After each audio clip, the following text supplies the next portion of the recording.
tänään olisi testissä tällainen tuote. Angry Birds Christmas virvoitusjuoma. Katsellaan vähän. Arvosana designilla voisi olla 5/5, koska tää punainen lintu on erittäin tyylikkäästi tähän tehty. Sitten avataan, purkataan. Haistellaan.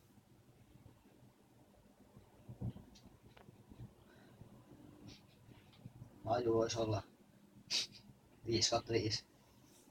Ja sit maistetaan.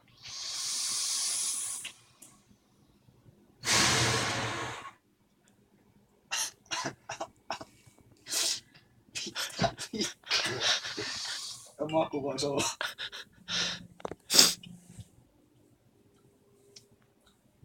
1/5/5, koska tää maittaa perseelle.